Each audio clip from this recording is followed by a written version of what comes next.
My biggest ick in the college admissions process is the idea that meeting students where they're at isn't all helpful. It might sound counterintuitive, but asking teenagers, what do you want to be when you grow up? And what's your GPA? Are the wrong questions. So, if you've heard these questions by well meaning but ill informed mentors and counselors, this episode is for you. We'll dissect the typical approach college counselors take in leading students to their dream college, and then I'll tell you why it doesn't work and what we're doing instead. You'll walk away with a clear understanding of what it really takes to stand out from the crowd and a new perspective that will completely flip these dead-end questions on their head.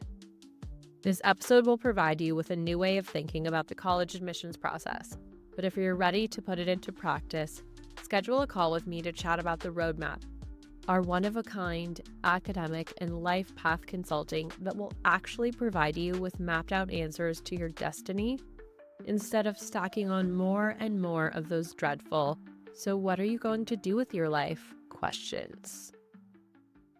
I just graduated from Harvard and I had my graduation photo shoot today, so I figured I would just stay in this outfit for you guys. Okay, let's go. Let's start today's episode with defining meeting students where they're at.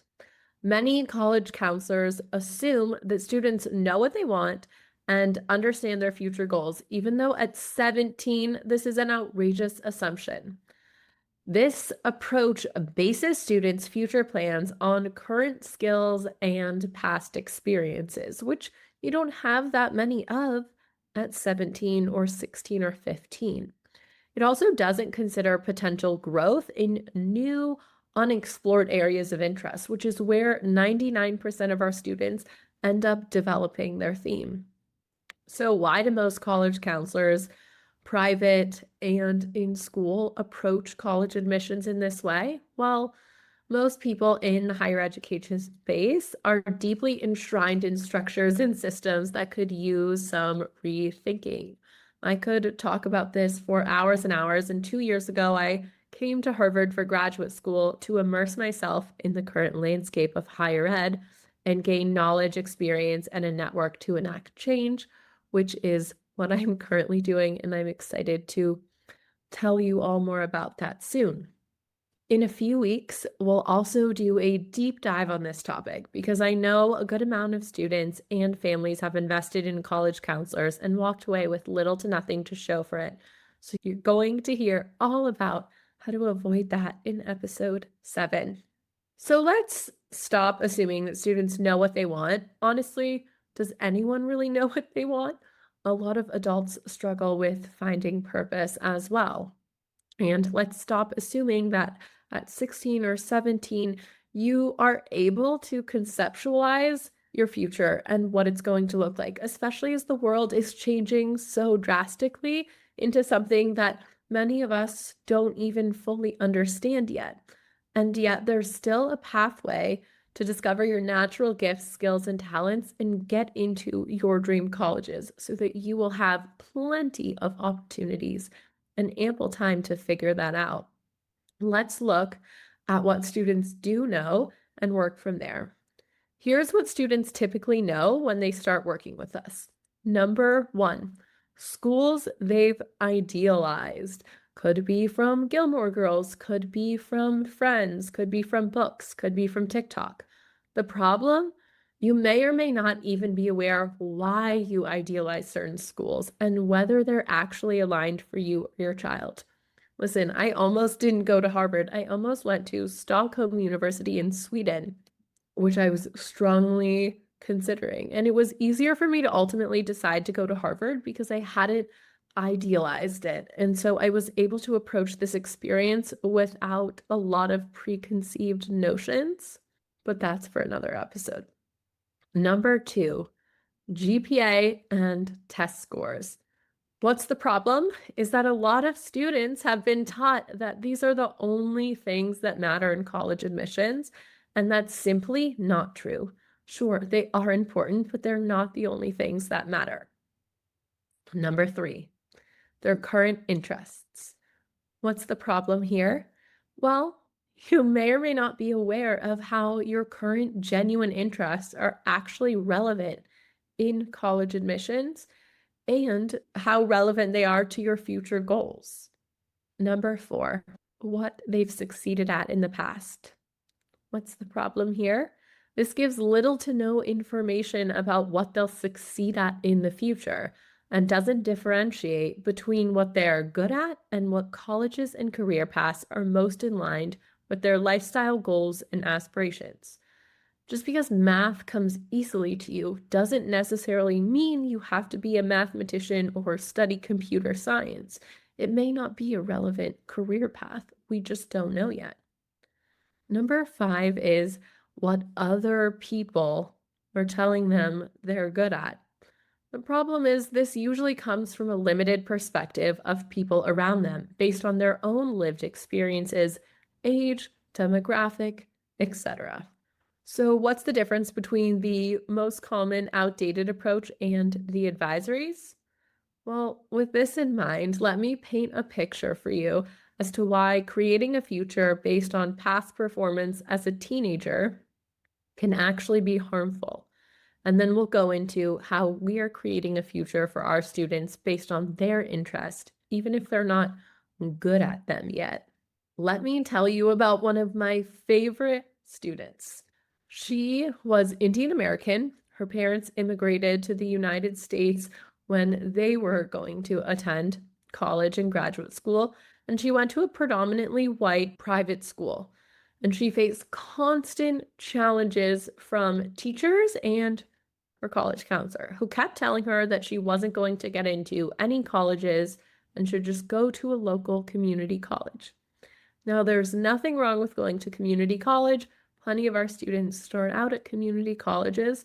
However, that wasn't what she wanted. And there were plenty of options for her to attend a 4-year university, which was in line with her and her parents' goals. Just imagine, though, constantly being told that you can't do something that you actually are perfectly capable of doing and what that would do to your self-esteem at a young age. She had really supportive parents who dreamt of sending her to a top college. Her dad was admitted to MIT but couldn't afford it and worked incredibly hard to be able to give his daughter the opportunities that he didn't have.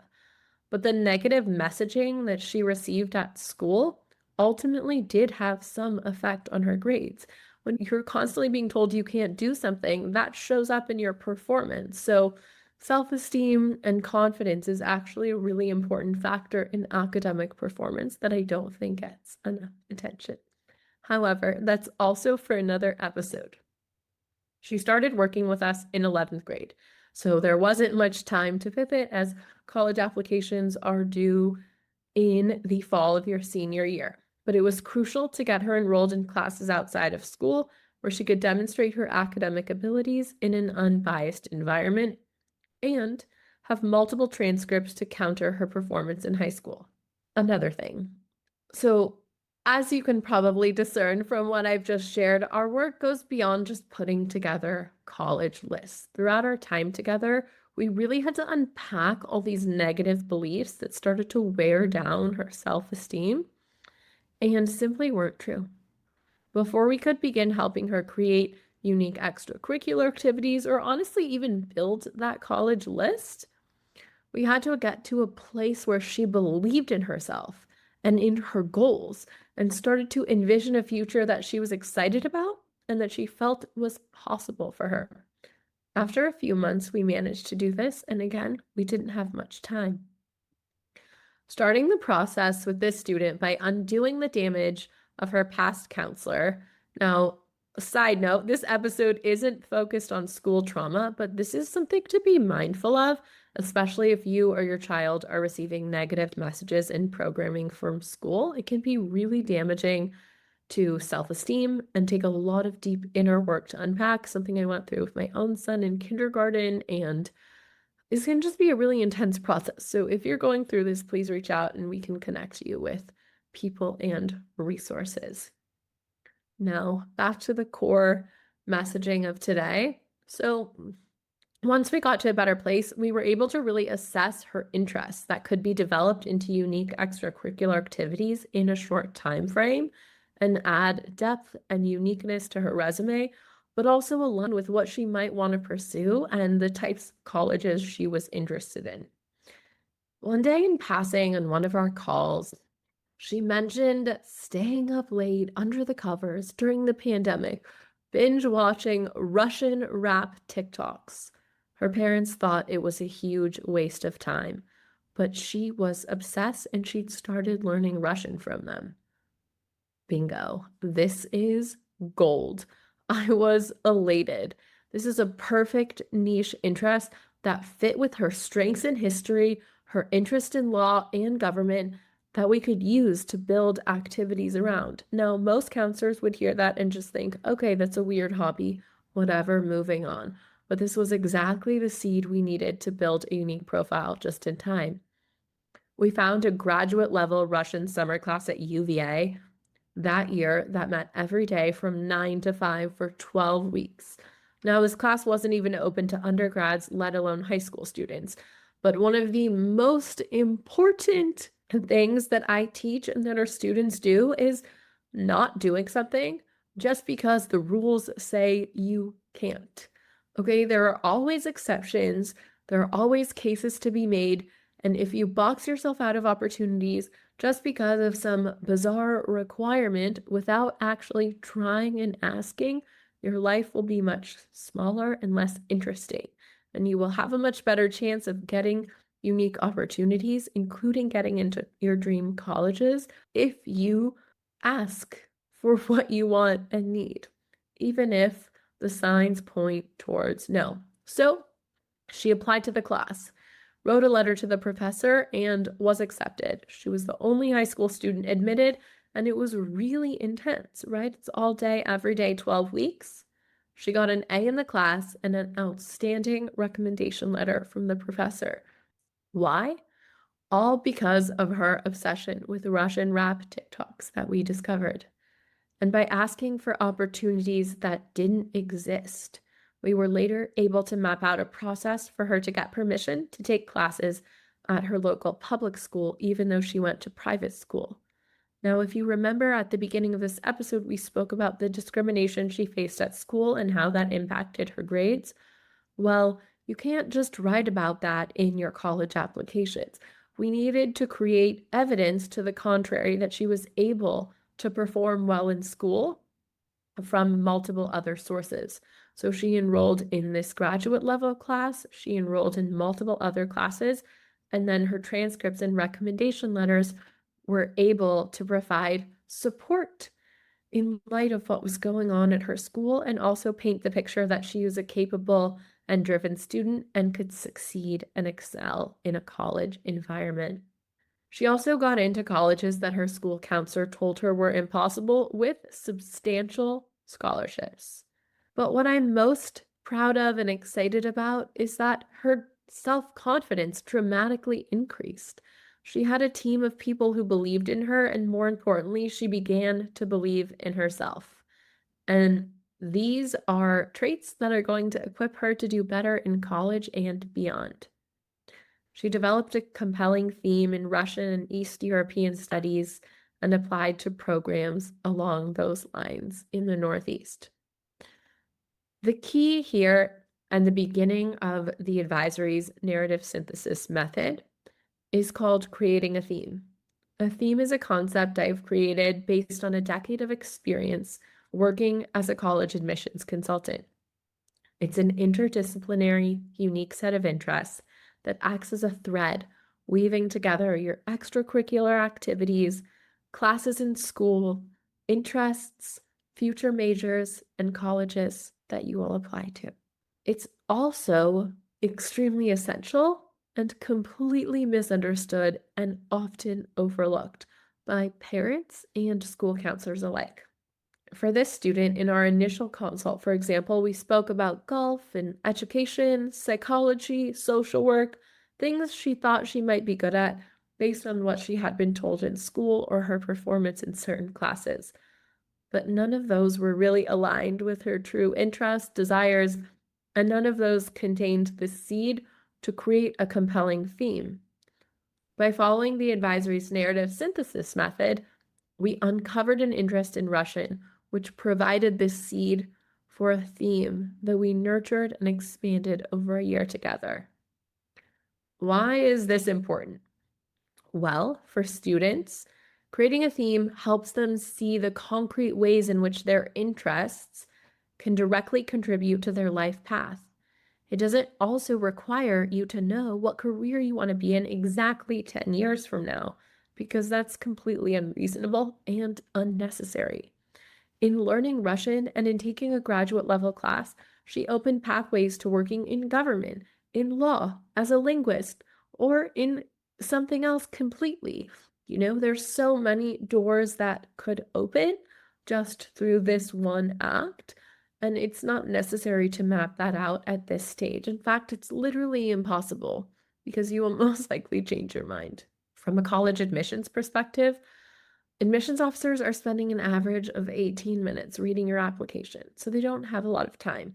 If you don't have a theme, have random extracurricular activities that don't make sense, or you're only doing things that you think will look good on your resume, that's not going to help you stand out. A unique theme gives students a through line between contrasting interests that most applicants just don't have, because most are playing it very safe by sticking to one thing or the safe summer programs, or they're just all over the place trying to cram a lot into their resume.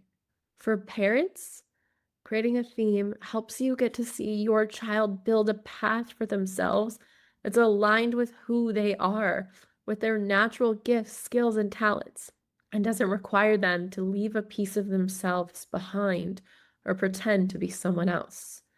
They're often confused why we go down certain paths, but it always makes sense in hindsight. So, how long does it take to build a theme? Well, it depends. Some of our students have been accepted to top colleges after just 3 months of targeted work.